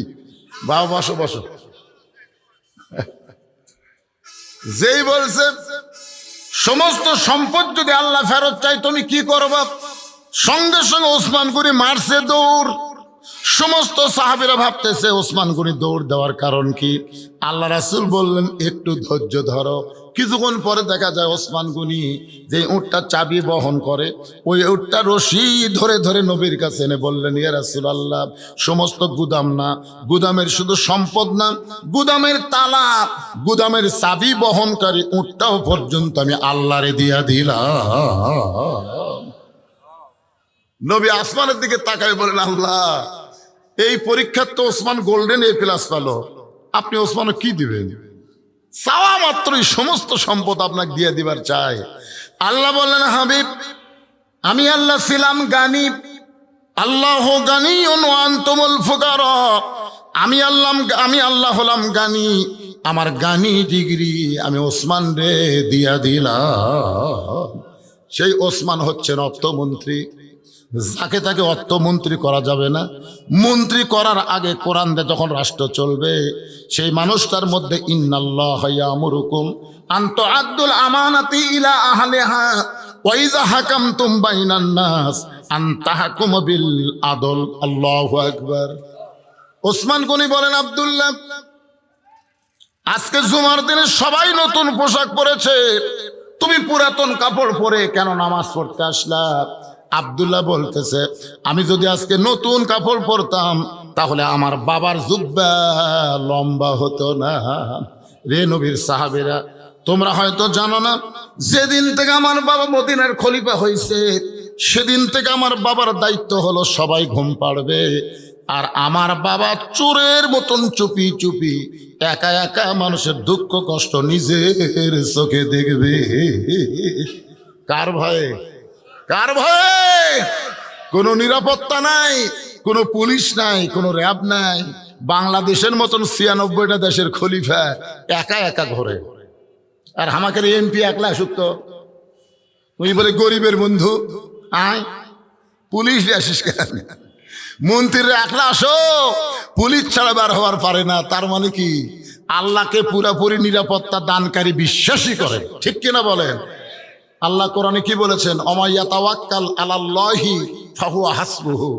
আল্লাহর প্রতি যারা ভরসা করবে আল্লাহই তাদের জন্য যথেষ্ট হয়ে যাবে। জোরে কান সুবহানাল্লাহ। অনেকে নিরাপত্তা কর্মীর হাতে গুলি খাচ্ছে, জোরে কান কথা ঠিক কিনা? আপনারা বলেন তো নমরুদক মারছে কে? মশা মারছে? নমরুদক মারছে কে? যাই মাথাত বেড়াচ্ছিল তাই মারছে, জোরে কান কথা ঠিক কিনা? বেড়াতে বেড়াতে একসময় মনে হয় কি এক দায়িত্ব নিলাম রে, আরামে ঘুম পাড়ে আর আমি মশাক বাড়ানোর জন্য মাথার বাড়ি, ই তো ঘুম পাড়ে মার বাড়ি। এমন বাড়ি মারছে মাথা ফাটা মশা বলতে তুইও বাঁচলো হবো বাঁচলো। আজকে যাদেরকে নিরাপত্তা মনে করতেছ এরা নিরাপত্তা না, যে কোনো সময় তোমার নিরাপত্তার বিঘ্ন ঘটায় দিবে। জোরে কোন কথা ঠিক কিনা? নিরাপত্তা দেওয়ার মালিককে আরো জোরে জোরসে বলুন। বিশ্বাস করেন এমনি এমনি জিকির করতেছেন। হায় হায়, নামাজ পড়ে আবার জিকির করতেছে, আমার দয়াল বাবার দরবারেতে কেউ ফিরে না খালি হাতে। অথচ নামাজে বলছে ইয়াকা নাবুদু, দেওয়ার মালিককে। আবার কি বলতেছে? দয়াল বাবা। আল্লাহর ধন নবীর দিয়া, আল্লাহ আছে গায়েব হইয়া, নবীর ধন খাজা নিয়া শুয়ে আছে আজমিরে, কেউ ফেরে না খালি হাতে, খাজা তোমার দরবারেতে। ইমান থাকলো, কেউ ফেরে না খালি হাতে, আল্লাহ তোমার দরবারেতে। একটু মনোযোগ দিয়ে শুনবেন। আব্দুল্লাহ ইবনে উমর বলতেছেন, আমার বাবা চোরের মতন চুপি চুপি একা একা, সবাই যখন ঘুম পাড়ে তখন আমার বাবা নিজের চোখে মানুষের দুঃখ কষ্ট দেখে। আল্লাহর কোরআন দিয়ে যখন রাষ্ট্র চলবে, তখন যাদেরকে নেতৃত্ব দেওয়া হবে তারা আর ঘুমাতে পারবে না। মানুষের দুঃখ কষ্ট নিজের চোখে দেখা তাদের জন্য ওয়াজিব হয়ে যাবে। জলকান ঠিক কিনা? ওমর ফারুক দুঃখ কষ্ট দেখতেছেন। হঠাৎ হযরত ওমর দেখতে পায় তাঁবু টাঙ্গানো, তাঁবুর বাহিরে একটা পুরুষ মানুষ অস্থির হয়ে গেছে। একবার উত্তরে যায়, একবার দক্ষিণে যায়। তাঁবু টাঙ্গানো, তাঁবুর বাহিরে একটা পুরুষ মানুষ। জোরে কোন কি মানুষ? পুরুষ মানুষ অস্থির হয়ে যাওয়া লক্ষণ ভালো। অস্থিরতা থাকবে মেয়েদের মধ্যে। জোরে কোন কার মধ্যে? কারণ জান্নাতের মধ্যে আগে অস্থির কে হয়েছিল? হাওয়া না আদম? বুঝতে পারতেছে না? গন্ধম গাছের কাছে আগে কে গেছিল? হাওয়া। মেয়েরা হবে অস্থির আর পুরুষ হবে স্থির। শত কষ্টের মধ্যেও পুরুষকে অস্থির হওয়া যাবে? কথা বলেন না কেন? যাবে? যাবে না ভাইজান।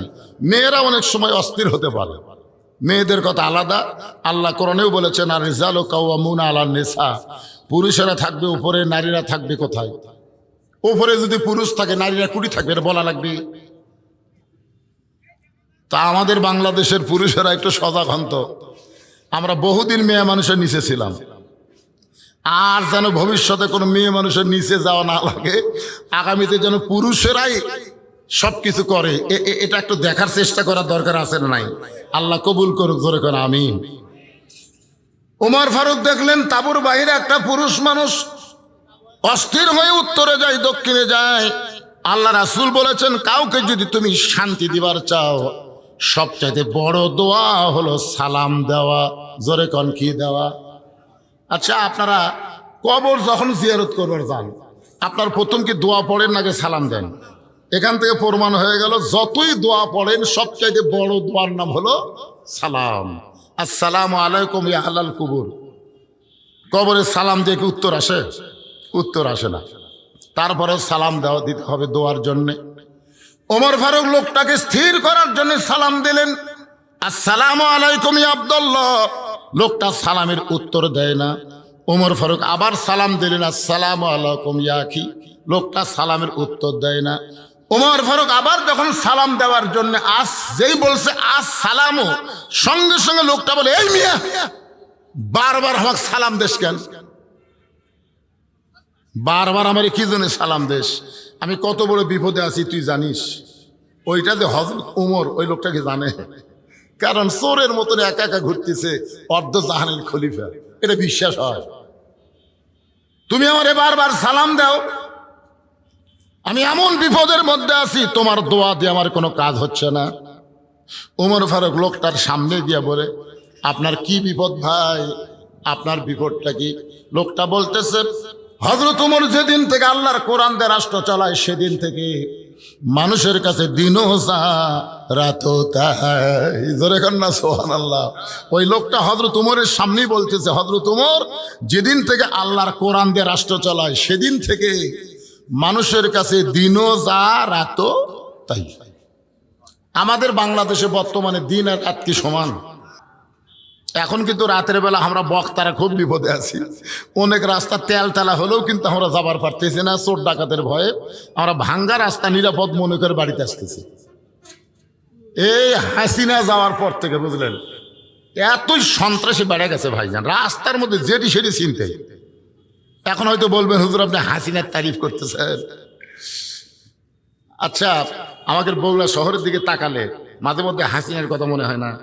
তল দেও গাড়ি যায়, উপর দেও গাড়ি যায়, এটা করলো কে? কথা কর না কেন, এটা কে করলো? যে ওবায়দুল কাদের আজকে মরিছে না বাসে আছে, এই নিয়ে ফেসবুকে খুব ঝড় উঠতেছে। আর যাই হোক, আমরা কিন্তু রাস্তাঘাট ভালোবাসি, তোর এখন কথা ঠিক কিনা? যেটা হাসিনার ভালো বড়াই লাগবে ভাইজান, বড়াই লাগবে। কিন্তু হাসিনার সবচেয়ে যেটা খারাপ করছে সেটা হলো আলেম ওলামাদের সঙ্গে, ইসলামের সাথে, ইসলামী শিক্ষার সাথে গাদ্দারি করেছে। জোরে কোন কথা ঠিক কিনা? কথা বলেন। এক আল্লামা সাইদি হুজুরকে যদি হাসিনা ছাড়া দিত, বাংলার মুসলমান ওর উপর এত রাগ করত না। কিন্তু জেলখানায় বন্দি রেখে তাকে আবার হাসপাতাল নিয়ে গিয়ে হত্যা করলো। এই যে ভারতের কথা মতো হাসিনা চলার কারণেই অধিকাংশ মানুষ হাসিনার এত ভালো কাজ দেখেও কিন্তু তারা তার উপর খেপে গেছে। কথা বলেন ঠিক? হ্যাঁ, আমি ভবিষ্যতে যারা বাংলাদেশের ক্ষমতার মসনদে বসবেন তাদেরকে বলতেছি, খবরদার এই ভারতের পক্ষ অবলম্বন করেন না। কারণ বাংলার মুসলমান আর যাই হোক, ভারতের দালালি তারা পছন্দ করে। জোরে কর না কেন? করে। কেন করে না? যেই ভারত আমাদের 400 বছরের পুরাতন বাবরি মসজিদ ভাঙ্গা ওই জায়গায় রাম মন্দির তৈরি করলো। ভারতে মন্দির বানানোর বহু জায়গা আছে, কিন্তু কোনো জায়গায় ফাঁকা জায়গায় মন্দির না বানায়া মসজিদ ভাঙ্গা সে জায়গায় মন্দির বানানোর পর থেকে বাংলার মুসলমানের কলিজার মধ্যে ভারত হলো 1 নম্বর শত্রু। ধরে কোন ঠিক কিনা? একটু মনোযোগ দেবেন। বাংলার মুসলমান নামাজ যদি নাও পড়ে, তারপরেও তারা কিন্তু মসজিদকে ভালোবাসে। বাসে না ভাইজান? আমার এলাকার 2 বেনামাজি গন্ডগোল লাগে, বলতেছে বিশ্বাস যদি না করিস মসজিদ ছুঁয়া কোমরে চ। ওরা কিন্তু নামাজ পড়ে না। তা আমি কইলাম, কে রে ভাই নামাজ পড়িস? কয় না। তো মসজিদ? কয় মসজিদ আল্লাহর ঘর হুজুর, আমরা বিশ্বাস করি। শোনেন, মুসলমানের নামাজ না পড়লো মসজিদকে তাদের জীবনের চাইতে বেশি ভালোবাসে। কথা কন ঠিক কিনা? এই জন্য ভারত বাবরি মসজিদ ভাঙ্গার পর থেকে আমাদের কলিজার মধ্যে একটা আগুন আছে না নাই? এই ভারতের পক্ষে যারা কথা বলবে, বাংলার মুসলমান তাদেরকে সহ্য করবে না। কথা প্রসঙ্গে কথা আসলে বললে আপনাদের বললাম একটু খেয়াল করবেন। লোকটা বলতেছে হযরত ওমর যখন আল্লাহর কোরআন দিয়ে রাষ্ট্র চালায়, তখন প্রত্যেকটা মানুষের জন্য দিনও যা রাতও তাই। তুমি জানো না, তুমি জানো না। কি ভাইজান কি না? শোনেন, আজান কি জন্য? নামাজের জন্য, ঠিক না? আজানের উত্তর দেওয়া মানে কি? সবাইকে দেওয়া লাগবে না, এখান থেকে যে কোনো একজন উত্তর দিলেই চলবে। আর আজান দেওয়া মানে আমাদেরকে নামাজের জন্য ডাকতেছে। ধরে কোন কথা ঠিক কিনা? এখন আমরা নামাজ পড়বো না? এ ভাই, এখানে যত মানুষ বসে আছেন, আমরা কি এসে নামাজ পড়বো না? প্রতিদিন হয়তো যে টাইমে পড়তাম, আজকে সেখান থেকে 8 ঘন্টা 1 ঘন্টা পরে যদি পড়ি, অসুবিধা হবে? কোনো সমস্যা আছে? যারা নামাজ পড়বে তারা ঈশার নামাজ না পড়ে কোনোদিন ঘুমাতে পারবেন না। বিশ্বাস যদি না হয়, আপনি যারা 5 ওয়াক্ত নামাজ পড়েন, একদিন ঈশার নামাজ না পড়ে আপনি ঘুমানোর চেষ্টা করেন তো দেখি, কত বড় মরদ আপনি ঘুমাতে পারেন। নামাজের জন্য ঈশার নামাজ হলো সবচাইতে বড় ঘুমের ট্যাবলেট। আপনি যখন নামাজ আদায় করবেন, আপনি দেখবেন সুন্দর মনে ঘুম পাড়বেন। নামাজ পড়বেন না, ঘুমও ধরবি না। এই জন্য আমরা যারা এখানে ওয়াজ শুনতেছি, আমরা কি নামাজ পড়বো না? আমাদের যে মসজিদকে কেন্দ্র করে আজকের মাহফিল, এই মসজিদে আজান দিলেই আমরা ওয়াজ বন্ধ করে দেব। সমস্যা আছে? একটা সময় আছে ভাইজান, আমি যে ওয়াজটা ধরছি একটা কমপ্লিট লাগবে না? এই জন্য আপনারা আনসান করেন না। যারা পিছনে দাঁড়িয়ে আছেন, আপনারা আল্লাহর রাস্তায় বসেন, বসেন, সবাই বসেন। বসার জায়গা যতক্ষণ আছে আল্লাহর রাস্তায় একটু বসেন। সবাইকে অনুরোধ করতেছি আপনারা বসেন। আর যারা বসে আছেন, যদি কারোর সামনে ফাঁকা থাকে, ফাঁকা যদি থাকে, আল্লাহর রাস্তায় একটু জমে জমে চেপে চেপে বসেন। শীতের রাত চাপা বসলে কি সমস্যা আছে? যদি ফাঁকা যার সামনে আছে তাকে বলবো একটু জমে বসেন। আর যারা পিছনে রাস্তায় দাঁড়িয়ে আছেন, সবাই আল্লাহর রাস্তায় বসেন, একটু জিকির করেন লা ইলাহা ইল্লাল্লাহ, জোরে লা ইলাহা ইল্লাল্লাহ, লা ইলাহা ইল্লাল্লাহু মুহাম্মাদুর রাসূলুল্লাহ। সকলে বলি সাল্লাল্লাহু আলাইহি ওয়াসাল্লাম। কি জানো করলো আবার? হঠাৎ এরকম হাত দিয়ে কি করো বাবা? কি সুন্দর মাইকের সাউন্ড! আরে পাগলা, বগুড়া জেলার মধ্যে যত বক্তা আছে আমার চাইতে ভালো মাইক কেউ চেনে না। না, সাউন্ড বাড়িয়ে দেওয়ার দরকার নাই তো, যেটা আছে সেটাই থাকে। কি আজান তো হবেই রে পাগলা, আজান হবে না? আমি দেখছি, আমি যে সুতরাপুর একটা ফ্ল্যাট আছে ওখানে যখন শুয়ে থাকি দেখি 3টার সময় আসরের আজান হয়, আবার দেখি 4:45 আসরের আজান হয়, আবার দেখি 4:15 আসরের আজান হয়। আপনি কোনটার উত্তর দিবেন? এই কথা কোনটার উত্তর দিবেন? 3টাটা দিবেন? আলে হাদিস যারা ওরা 3টাটা দিবে, ধরে কোন কথা ঠিক না? আমরা কোনটার দেবো? দেখ না কার আজান, আমরা উত্তর দেব এই মসজিদে যেটা হবে সেটা। আমার কথা কি বুঝতে পারছেন? শহরের মসজিদে কখন কোন জায়গাতে আজান দিবি এখন এই পর্যন্ত ওয়াজ বন্ধ করে তুই যে কটা বসে আছে উঠে চলে যাবি। প্রতিদিন যা করেন কেন আজকের দিনে একটু কথাগুলো গুরুত্ব তো শোনেন তো, কথা কি গুরুত্বপূর্ণ না? আরে নামাজ পড়া তো লাভ নাই, নামাজ ধরা লাগবে ভাই জান। সেই কথাটাই আপনাদের সামনে আসতেছে। আমি যে আয়াতে কারিমা তেলাওয়াত করেছি সে আয়াতটা হলো ইয়া আইয়ুহাল্লাযীনা আমানুস্তাঈনু বিস-সাবরি ওয়াস-সালাহ ইন্নাল্লাহা মা'আস-সাবিরিন। এই আয়াতের উপরে যখন ওয়াজ করবো না তখন বুঝবেন আজান কি নামাজ কি বোঝা লাগবে। না বুঝা সারাদিন কেউ যদি পড়ে ওই পরীক্ষা পাশ করবে? পড়িচ্ছে বোঝা না, খালি পড়ে পড়ে পড়ে পড়ে সারা রাত পড়ে পরীক্ষা দিলে ফেল করে। তা আমাদের বর্তমানে বাংলাদেশের নামাজের অবস্থা হচ্ছে তাই, সারা জীবন নামাজ পড়বি, পরীক্ষা যে ফেল করবি। ওয়াজটা শোনেন মনোযোগ দিয়ে। যেই কথা বলতেছিলাম একটু গুরুত্ব দেন। লোকটা বলতেছে হযরত ওমর যখন আল্লাহর কোরআন দিয়ে রাষ্ট্র চালায় দিনও যা রাতও তাই, আমি আমার গর্ভবতী বউকে নিয়ে অমুক এলাকা থেকে রাতের বেলা নিরাপদ মনে করে অমুক এলাকায় যাচ্ছিলাম, কিন্তু এই জায়গায় আসার পরে আমার বউটার প্রসব বেদনা এত বেড়ে গেছে, আমার বউটাকে তাঁবুর মধ্যে রাইখা আমি অস্থির হয়ে বাইরে ঘুরতেছি, কারণ এখনো এত বড় বিপদ আমি পড়েছি। আমার বউটার প্রসব ব্যথা আমি লাঘব করবার পারতেছি না, আমার বউটা এত কান্না করতেছে, আমি এখন কি করব ভাই? ওমর ফারুক লোকটার বুকের মধ্যে নিয়ে কপাল একটা চুমা দিয়ে বলতে, ভাই যান আপনার কোনো টেনশন করা লাগবে না, আমার বাড়িতে একটা ভালো ধাত্রীর খবর আছে। সুবহানাল্লাহ কর না কেন? যে লোকটা 3বার সালাম দিলে উত্তর না দেখছে এই মিয়া আমাদের মতন এই সামসা নেতা হলো কি করতো? আর কান সারা ছড় মারতো। কিন্তু আল্লাহর ভয়, জোরে বলেন কার ভয়? আল্লাহর ভয়। হযরত ওমর বললেন তোমার কোনো টেনশন নাই, কোনো চিন্তা করো না, একটু ধৈর্য ধরো, আমার বাড়িতে ভালো একটা ধাত্রী আছে। এই বলে হযরত ওমর এক দৌড়ে বাড়িতে আসলেন, এক দৌড়ে বাড়িতে এসে দরজায় সালাম দিলেন, আসসালামু আলাইকুম আহলাল বাইত। আব্দুল্লাহর মা সঙ্গে সঙ্গেই দরজা খুলে গেছে। সালাম দিয়ে খেলে আব্দুল্লাহর মা বলা মাত্রই দরজা খুলে গেছে। ওমর ফারুক বললেন, কেগো বিবি, আমি মানুষের কষ্ট রাতের বেলা চোরের মতন দেখি, আর তোমাকে ডাক দাও মাত্রই তুমি দরজা খুলে দিলে, কারণ কি? বউ স্বামীর কপালে চুমা দিয়ে বলতে, স্বামী গো, আপনি যেদিন থেকে মানুষের দুঃখ কষ্ট রাতের বেলা দেখা শুরু করছেন সেদিন থেকে আমি রাতের বেলা ঘুম পারি না, সারা রাত এই দরজায় দাঁড়িয়ে থেকে আপনার নিরাপত্তার জন্য দোয়া করি। জোরে করে সুবহানাল্লাহ। চিন্তা করেন, নেতা ভালো হতে গেলে তার বউ ভালো হওয়া লাগবে ভাই।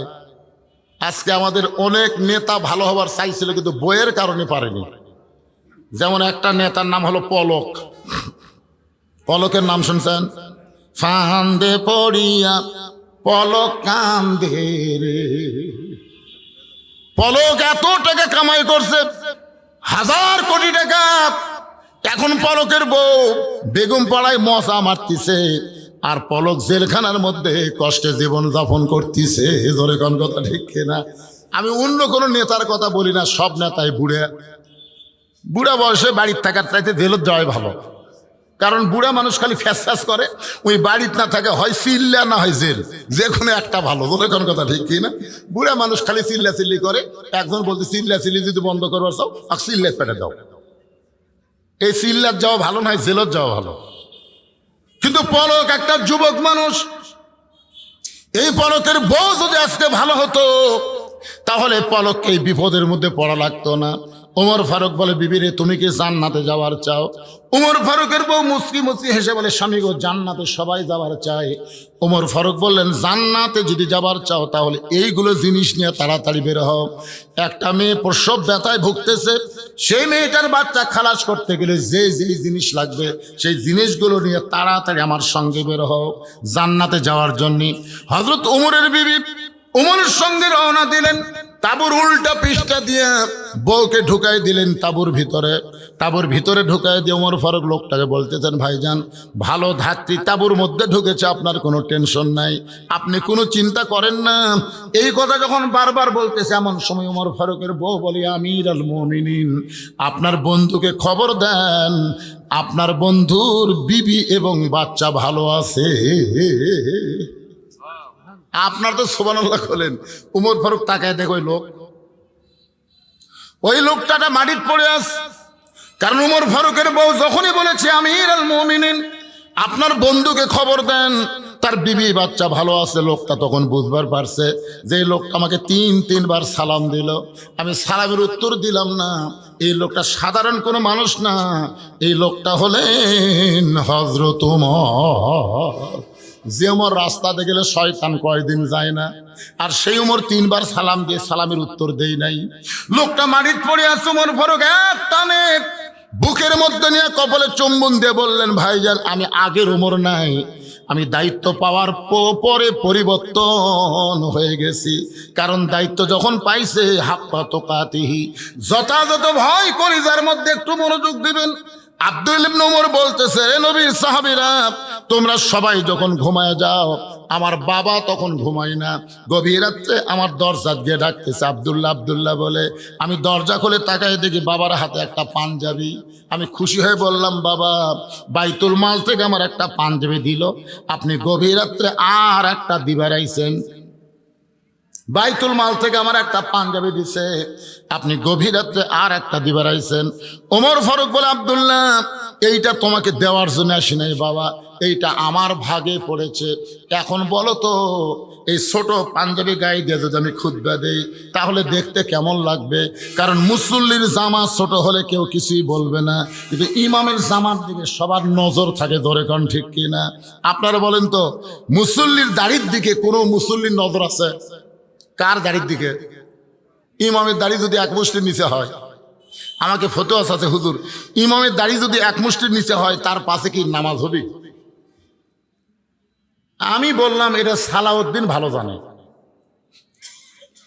তখন আমার কয়, হুজুর সালাউদ্দিন কেন? বলে, সালাউদ্দিন দাড়ি মোট চাষা এক ব্যক্তিকে জাতীয় ইমাম ঘোষণা করছে। ধরে কোন কথা ঠিক কিনা? জাতীয় ইমাম, জাতীয় নেতা কওয়া যাবে কিন্তু জাতীয় ইমাম কওয়া যাবে না। আমি বললাম, ইমামের দাড়ি আপনি কিভাবে মাপলেন? বলে, ইমাম যখন খুতবা দেয় তখন দূর থেকে আমার মুঠ দিয়ে ইমামের দাড়ি আন্দাজ করে দেখি আমার মুঠের চাইতে ছোট হবে। আমি বললাম, ভাইজান, আপনার দাড়ির খবর কি? বলে, আমার দাড়ি আমি মুঠ দিয়ে মাফি না। তো আপনার দাড়ি মাফেন না, ইমামেরটা মাফেন কেন? বলে, হুজুর, মুসল্লির যাই হোক ইমামের ঠিক থাকা লাগবে। যেই বাংলাদেশে ইমামের দাড়ি মানুষ মুঠ দিয়ে মাপে, সেই বাংলাদেশে যাকে তাকে ইমাম ঘোষণা করা যাবে। কথা বলেন, জোরে কথা বলেন, যাবে? ওমর ফারুক বললেন, আব্দুল্লাহ, তোর পাঞ্জাবিটা আমাকে দান করে দে। আব্দুল্লাহ বলে, গভীর রাত্রে আমার পাঞ্জাবি আমার বাবাকে দান করে দিলাম।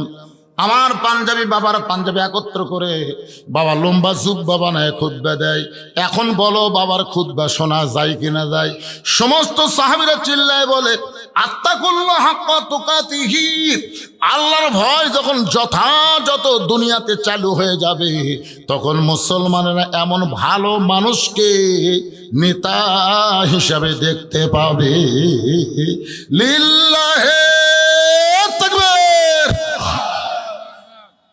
ওয়ালা তামুতুন্না ইল্লা ওয়া আনতুম মুসলিমুন।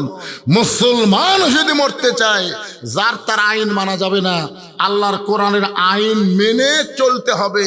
তারপরে মুসলমান হয়ে মরা সহজ হবে।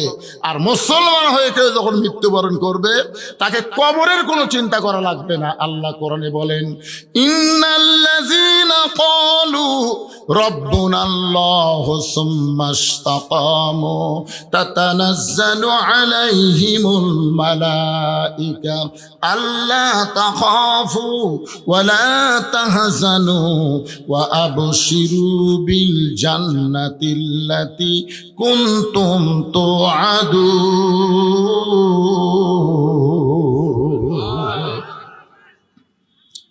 নিশ্চয় যারা আল্লাহকে রব হিসাবে স্বীকার করে এর প্রতি যারা ইস্তেকাম থাকবে, রবের উপর ইস্তেকাম থাকতে গেলে 1 নম্বর যে আমল তার নাম হলো নামাজ। জোরে কোন তার নাম কি? আচ্ছা, কোনো বেনামাজি যদি কবরে যায় আর কোনো নামাজি যদি কবরে যায়, আপনারা বলেন তো তফাৎ কি? নামাজি কবরে গেছে মানে আসরের নামাজ জামাতে আদায় করছে, মাগরিব জামাতে আদায় করছে, এশার নামাজ জামাতে আদায় করছে, কিন্তু ফজর আসার আগে লোকটা মারা গেছে। আবার হয়তো ফজরের নামাজ জামাত আদায় করছে, জোহর আসার আগে লোকটা মারা গেছে। এই লোকটাকে যখন কবরে রাখা হবে, মুনকির নাকির এসে সর্বপ্রথম তাকে প্রশ্ন করবে, মান রব্বুকা, তোমার রবকে, তোমার রবকে। ওই লোকটাকে যখন প্রশ্ন করবে, ওই লোকটা মুখই খুলবি না, মুখ বন্ধ থাকবি। ওই লোকটার পক্ষে নামাজ দাঁড়িয়ে যাবে। কে দাঁড়াবে? নামাজ দাঁড়িয়ে বলবে, এই মুনকির নাকির, কাকে রব সম্পর্কে প্রশ্ন করতেছো? কাকে? তুমি বলো, যেই লোকটা কবরে শুয়ে আছে এই লোকটা কখন থেকে নামাজ শুরু করছে তুমি জানো? মুনকির নাকির বলে, আমি জানি না। যখন মৃত্যুবরণ করেছে তখন পর্যন্ত কত ওয়াক্ত নামাজ পড়ছে তোমার হিসাব আছে? এই মুনকির নাকির, দৈনিক কয় রাকাত নামাজ? ফরজ কয় রাকাত, সুন্নত কয় রাকাত? তখন মুনকির নাকির কয়, কে রে? এই লোকটাকে মান রব্বুকা প্রশ্ন করার সাথে সাথে ই খেপলো কেন? কয়, পাগলা, আমি ওর নামাজ রে ওই মসজিদের যাই নিয়ত করে বলতেছে আলহামদুলিল্লাহি রব্বিল আলামিন, রুকুত যায় বলেছে সুবহান রব্বিয়াল আযীম, সেজদা দিয়ে বলে সুবহান রব্বিয়াল আলা। এতবার রব রব রব রব করে কেবল কবরতে এসে আরামের ঘুম দিছে, আর তুই এসে মান রব্বুকা। এই এতবার যে দুনিয়াতে রবের জিকির করছে, মরার পরে আবার রব। মুনকির নাকির কয়, আল্লাহ ধরা খাসি। আল্লাহ, আল্লাহকে কি ধরা খাসো? তোমার বান্দাকে মান রব্বুকে প্রশ্ন করার সাথে সাথে নামাজ যে খেপা খেপছে, আল্লাহ বলে যে নামাজ নিয়ে কবরে আছে, ওর রবের উত্তর সহ সব উত্তর হয়ে গেছে। ধরে করছো আর আল্লাহ, এই জন্যে আপনার নামাজ ছাড়া যাবে না, নামাজ নিয়ে যাবেন। এখানে যত মানুষ বসে আছেন আপনারা বলেন তো, এখান থেকে বাড়ি যাবার পারবেন তার গ্যারান্টি কার আছে? একটা লোক দাঁড়িয়ে বলেন, হুজুর আমার বাড়ি এদের শাকপালা সবচেয়ে সামনে, আমি বাড়ি যাবই। একটা লোক বলেন তো। বাড়ির যদি যাবার গ্যারান্টি না থাকে, তাহলে মাগরিব বাদ দিয়ে কারা কারা ওয়াজ শুনতেছেন? এই মাগরিব বাদ দিয়ে কারা কারা ওয়াজ শুনতেছেন? আমার ওয়াজের পরে এশার নামাজের জামাত হবে, আপনাকে সবাই নামাজ পড়বেন? হাত তুলবার বলতেছেন। অনেক বেনামাজিও তালের মাথায় হাত তুলবি, বুঝতেছেন না? আপনারা হয়তো জানেন না, নামাজ সম্পর্কে এমন কথা আছে, লা সলাতা লা ঈমানা, যার নামাজ নাই তার ঈমানই নাই। লা সলাতা লা দীনা, যার নামাজ নাই তার ধর্মও নাই। বাইনাল আবদি ওয়াল কুফরি তরকুস সালাত, বান্দার কাফেরের মধ্যে পৃথক করার জিনিসটার নামই হলো নামাজ। এই নামাজ বাড়িতে পড়লে হবে না, এই নামাজ 17 রাকাত মসজিদে জামাতের সঙ্গে আদায় করা লাগবে। ধরে কোন ঠিক? আর এই নামাজ সম্পর্কে আল্লাহ বলেছেন, যারা আমাকে বিশ্বাস স্থাপন করেছো, আস্তাঈনু বিস-সাবরি ওয়াস-সালাত ইন্নাল্লাহা মা'আস-সাবিরিন, যারা আমাকে বিশ্বাস স্থাপন করেছো, আমি আল্লাহর কাছে যদি তোমরা কিছু পাওয়ার চাও তাহলে ধৈর্য আর নামাজের মাধ্যমে চাও। আল্লাহর কাছে পাওয়ার গেলে কি লাগবে? ধৈর্য, নামাজ, ধৈর্য। আচ্ছা বলেন তো, ধৈর্য আর নামাজ একসাথে আল্লাহ কেন বললেন? কারণ আমাদের সব কাজে ধৈর্য আছে, খালি একটা কাজে ধৈর্য নাই, সেটা হলো নামাজ। আপনি 5 মিনিট পরে জামাত শুরু হবে, কয় মিনিট পরে? আপনি 5 মিনিট আগে তো কোনোদিন ঢোকেন না, আজকে হঠাৎ ঢুকিছেন মনে করে। কোনোদিনও কিন্তু আকামত দেওয়ার আগে ঢোকেই না, কিন্তু আজকে হঠাৎ মনের ভুলে 5 মিনিট আগে ঢুকেছে। ঢুকে বারবার খালি ঘড়ি দেখতেছে, বারবার নিজে দেখে আবার পরেরটা বলতেছে, ভাই দেখ তোর কয় মিনিট আছে? এখনো 3 মিনিট ভাই। ওও খুব দুর্বল হয়ে বলতেছে, এখনো 3 মিনিট ভাই। তখন বলতেছে আজ ঘড়ি লড়তেছে না রে, আজ ঘড়ি লড়তেছে না। এই লোকটাই নামাজ শেষ করে চা স্টলে বসে 1-1 ঘন্টা গল্প করবি, একবারও ঘড়ি দেখবি না। কথা কন না কেন, ঠিক কিনা? কারণ সবচাইতে মসজিদের মধ্যে গেলে মানুষ অস্থির হয়ে যায়। আসলে দোয়া পড়তেছে আল্লাহুম্মা তাহলি আবওয়াবা রহমতি, এমন একটা রহমতের দরজা দিয়ে তোমার ঘরে ঢুকলাম। যতক্ষণ মসজিদের নামাজের জন্য অপেক্ষা করবেন ততক্ষণ আল্লাহ তাআলার অবারিত রহমত আপনাদের উপর বর্ষণ হবে। ধরে কোন সুবহানাল্লাহ। তাহলে ওই জায়গায় গিয়ে এত অস্থির হওয়ার কারণ কি? এই কারণে আল্লাহ অন্য জায়গায় বললেন কদ আফলাহা মান তাযাক্কা ওয়া যাকারা ইসমা রাব্বিহি ফাসাল্লাহ। সাইকেল চালাইতে চালাইতে পেডেল বন্ধ করলে সাইকেল যেমন বন্ধ হয় না, দুনিয়ার মায়া মহব্বত নিয়ে মসজিদে গিয়ে নামাজের নিয়ত করলেও তার নামাজ হয় না। আপনারা বলেন তো, আগে সাইকেল চালাতে চালাতে হঠাৎ পেডেল বন্ধ করছে, সাইকেল কি বন্ধ হবে? ওই যে আগে পেডেল মারার কারণে সাইকেলে একটা গতি তৈরি হয়েছে, এই গতির কারণে বহুদূর পর্যন্ত সাইকেল চলে যাবে। আপনি দুনিয়ার ব্যবসা বাণিজ্য করতে করতে, দুনিয়ার কাজ কাম করতে গিয়ে মসজিদে যাই আল্লাহু আকবার আল্লাহু আকবার কে যে নিয়ত বানছেন, তখন মিন শারিল ওয়াসওয়াসিল খান্নাস, ভিতরে শয়তান বলতে তুই যে তাড়াতাড়ি তালা দিয়ে মসজিদের মধ্যে আসলি, তোর চাবি। নিয়ত করার আগে কিন্তু শয়তান বলবি না, নিয়ত করার সাথে সাথে বলতো চাবি রে। তখন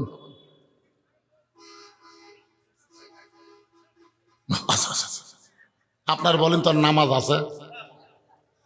হাদিসে আছে বিস্তারিত, হুজুরি কলব ব্যতীত করছেন কালেও নামাজ তোর হবে না। তবে কেন গাও জোয়ারি, মানুষকে দেখাও নামাজ পড়ি, ও তোমার সিদ্ধ বীজে সুফসল ফলে না। আজও কেন আল্লাহর নামাজ ধরতে পারলা না? আল্লাহ কয় নামাজের জোরে ফায়েশা কাজ যাবে দূরে, পাক কোরআনে রয়েছে ঘোষণা। এখন আকাম কুকাম নামাজ রোজা একসাথে বান্দিয়া বোঝা, জাহান নামে দিয়া সরওয়ানা। আজও কেন আল্লাহর নামাজ ধরতে পারলা না? আমার এলাকার এক নামাজি মসজিদ থেকে বের হয়ে বলতেছে, আমাকে চিনিস? আমাকে চিনিস? মুখ সামলা কথা বলিস, খালি বগুড়ার থেকে ঘুরে আসাই তো সাইজ করবো। এখন নামাজ পড়ছি কিছু বলবো না, খালি ঘুরে আসি। 5 মিনিট থেকে বগুড়ার যাবি, ঘুরে আসাই সাইজ করবি। কি ওই কাহালো পার হওয়ার পারেনি, কাহালো 4 মাথার ভুটভুটির সাথে বাজা গেছে, ঘুরে আসাই সাইজ করবি। ও সাইজ কে করছে? কথা কন না কেন, কে করছে? যাকে বলছে ঘুরে আসাই সাইজ করবো, ওই এবার 250 গ্রাম আঙ্গুর কিনক দেখতে গেছে, যায় দেখে শহীদ যে মেডিকেল কলেজে রোবটের মতন ব্যান্ডেজ করা থাকে। ওই আঙ্গুর বার করে মুকুট দিয়ে বলতেছে, ভাই ঘুরে যায় সাইজ করবার চালু, খবর কি ভাই? কই আমি নামাজ পড়ে রোজা করে মানুষ হবার পারলাম না রে। কারণ মনুষ্যত্ব আমার ভিতরে নাই। যে নামাজ মানুষকে মানুষ বানায়, যে নামাজ মানুষকে যাবতীয় বেহুদা খারাপি ফাইসা থেকে হেফাজত করে, আজকে আমরা সেই নামাজ আদায় করতে পারতেছি না। জোরে কোন কথা ঠিক কি না? দৌড়ে যায় আল্লাহু আকবার, দৌড়ে যায় আল্লাহু আকবার। অনেক লোক মসজিদের মধ্যে ঢুকতে পারে কিন্তু নামাজের মধ্যে ঢুকতে পারে না। এত সোজা না ভাইজান। ওয়াসজুদ ওয়াক্তারিব, আল্লাহ কোরআনে বলেছেন সেজদা মানুষকে আল্লাহর নিকটে পৌঁছায় দেয়। রাসূল বলেছেন আনতা আবুদুল্লাহ কান্নাকা তারাহু ফাইল্লাম তাকুন তারাহু ফাইন্নাহু ইয়ারাকা। যখন আল্লাহর বান্দা আল্লাহর ইবাদতের মধ্যে শামিল হয়, ওই বান্দাটা আল্লাহর সাথে দেখা করতে পারে, যদি নাও হয় আল্লাহ তাকে দেখতেছে, এই বিশ্বাস তার কলিজার মধ্যে চলে আসে। ধরে কন্যা সুবহানাল্লাহ। আজকে সেই মসজিদকে কেন্দ্র করে মাহফিল। আমি সময় যতটুকু দিয়েছে মাগরিবের পরে অন্য আর একটা মাহফিল থাকার কারণে আল্লাহর ঘর মসজিদকে ভালোবেসে, নামাজকে ভালোবেসে, এখন যদি আপনাদের কাছে মসজিদের উন্নয়ন কল্পে কিছু চাওয়া হয়, আপনি কি দিবেন? ওসমান গনির মতন মনে করেন তো সমস্ত সম্পদের মালিককে। এখন যদি আপনার কাছে ব্যাগ যায়, মসজিদের দান বাক্স আপনাকে সামনে গেছে, বাক্স যায় না, আপনার পকেটে 500 টাকার নোট আছে, 200 টাকার নোট আছে, 100 টাকার নোট আছে, 10 টাকার নোট নাই, আপনি কি দান বাক্স টাকা দিবেন? 500, 200, 100। শয়তান বলবে দেশ না, কারণ 10 টাকা নেই। এমন ঠেলা মারছে, 3 জন পার হয়ে গেছে। ওরা 3 জন বলতেছে আল্লাহ তোর হাতত বল দিছে রে, মানে ওরাও দিবে না। অথচ আল্লাহ রাসূল বলেছেন কেউ যদি মসজিদকে সুন্দর করার জন্য, নির্মাণ করার জন্য দেয়, আমি আল্লাহ সেটা নিয়ে তাকে জান্নাতে একটা ঘর বানা দিই। জোরে কোন সুবহানাল্লাহ।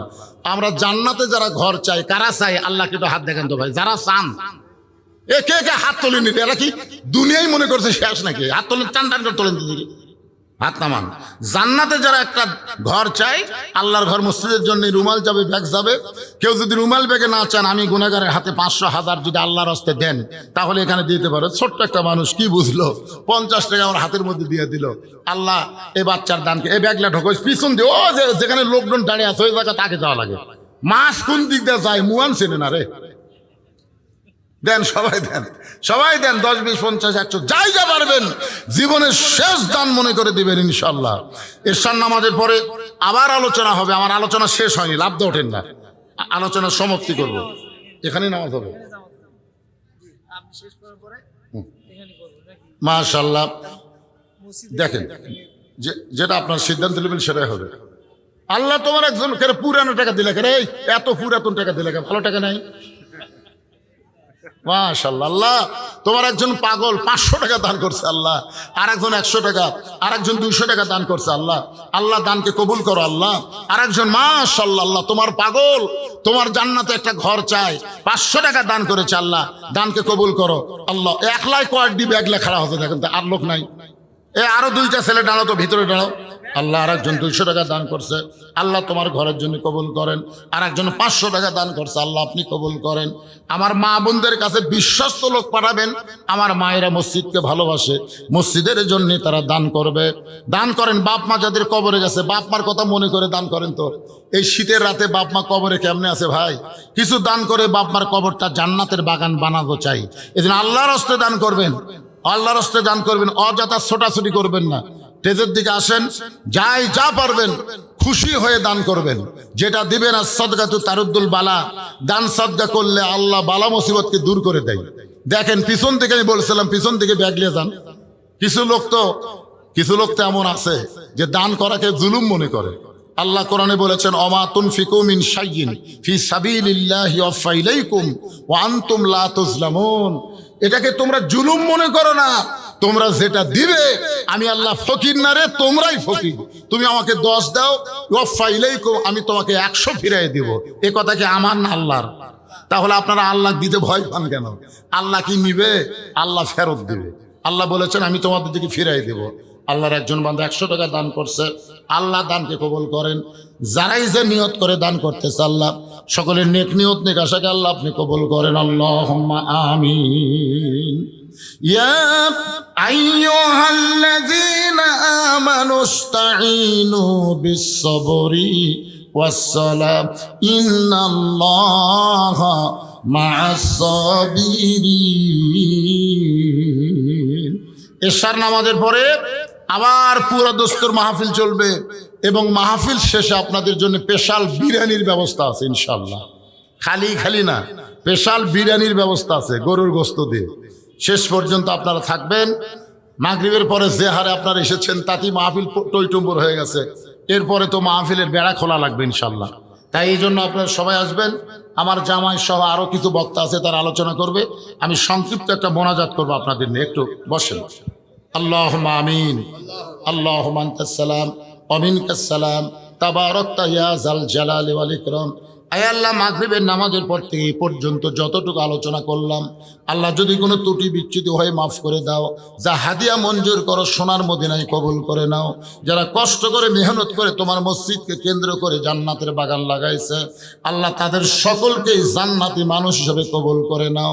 আজকের মাহফিলের সম্মানিত সভাপতি কবুল করো, আজকের মাহফিলের সহসভাপতি কবুল করো, আজকের মাহফিলের প্রধান অতিথি, বিশেষ অতিথির আল্লাহ কবুল করো। আল্লাহ মসজিদ কমিটিকে কবুল করো।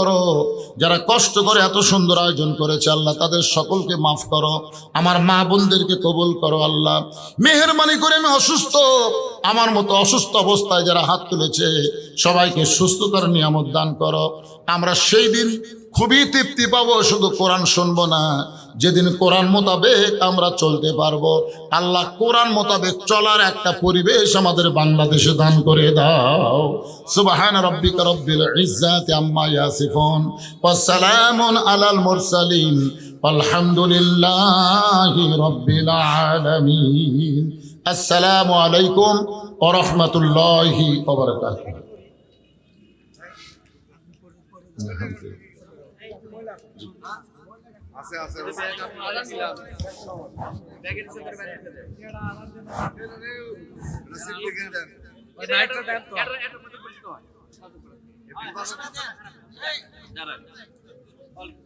এই